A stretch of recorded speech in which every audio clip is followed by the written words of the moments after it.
Y muchísimos comentarios a través de las redes sociales, en Twitter @GalaCNN y en Facebook GalaCNN para Armando Correa.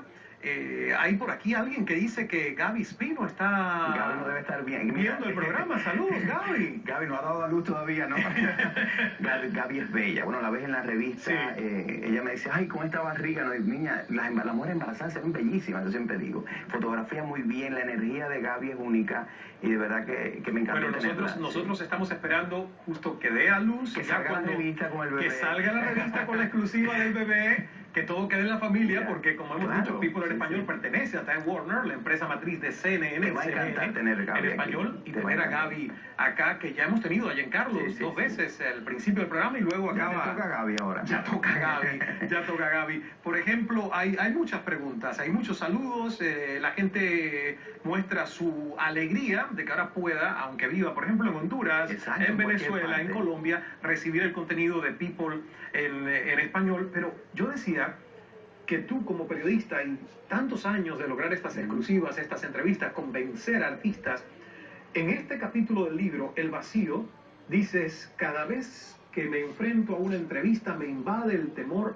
al vacío. Aunque me haya preparado la noche anterior, aunque tenga todas las preguntas concebidas, escritas o grabadas en mi cabeza, uno nunca sabe con qué se va a encontrar. Exacto, mira, todo cambia y lo sabes tú, o sea, tú tienes este trabajo diario.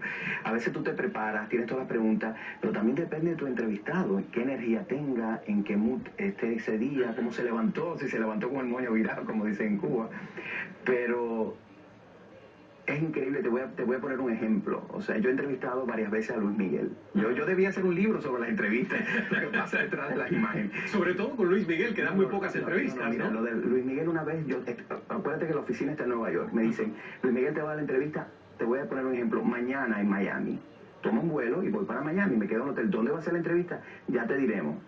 Te llaman al celular y dice, va a ser en la playa. Tú sabes lo que es la playa en Miami Beach, o sea, es enorme. Claro. No, maneja hasta la playa. Ahí me llama y me dice, va a ser en Fisher Island. O sea, esa es una isla donde tú te tienes que montar en tu auto, en un barco que te lleva hasta la isla.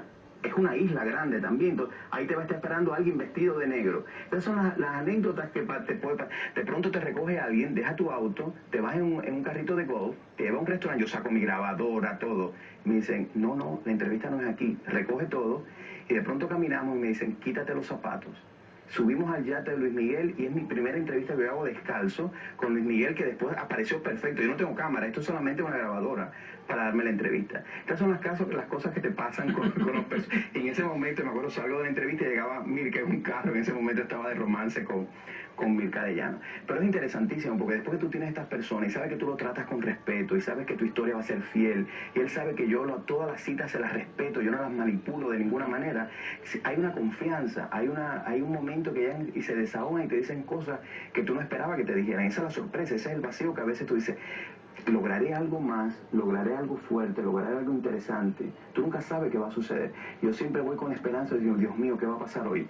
Pero siempre salgo contento en mis entrevistas. ¿Quién es la celebridad más difícil para entrevistar que tú te has encontrado en estos 15 años? Yo te diría Luis Miguel. ¿Luis Miguel? Luis Miguel, más que todo porque no sabes, o sea, tú empiezas a negociar una entrevista, te dice que te la va a dar y un día antes te la confirma, o sea, siempre estás en la incertidumbre de lo que va a suceder. En ese sentido, después estás con él, es un tipo inteligente que habla contigo, que habla directo, o sea, no hay problema después de tu la entrevista, pero todo ese proceso yo te diría que es una de las más difíciles. Una de las mujeres más inteligentes para entrevistar es Shakira.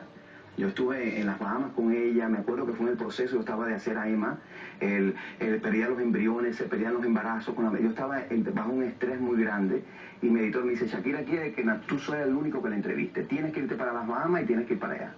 Vuelo para las Bahamas, en ese momento, ese día me decían si mi hija iba a ser o no, y todavía me cuesta, y es algo emocional. Y de pronto Shakira, quédate conmigo, quédate aquí, vamos al estudio, decía, y yo no le podía decir nada, yo no podía contarle lo que me estaba pasando.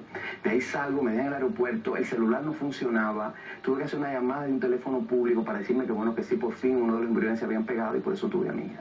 Wow. Y hablando de tu hija, que ya tiene, por supuesto, 6 años. 6 años acaba de cumplir. El libro tú lo escribes ya hace unos añitos. Sí, se publicó el 14 de noviembre del 2009, mi hija cumplía 4 años ese día.